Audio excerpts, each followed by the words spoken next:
Sucuk, sucuk, sucuk. Bugünlerde sucuk çok pahalı.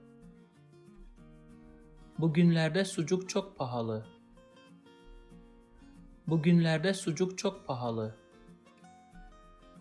Sucuk etten yapılır. Sucuk etten yapılır. Sucuk etten yapılır. Dün hepimiz sucuk yedik. Dün hepimiz sucuk yedik.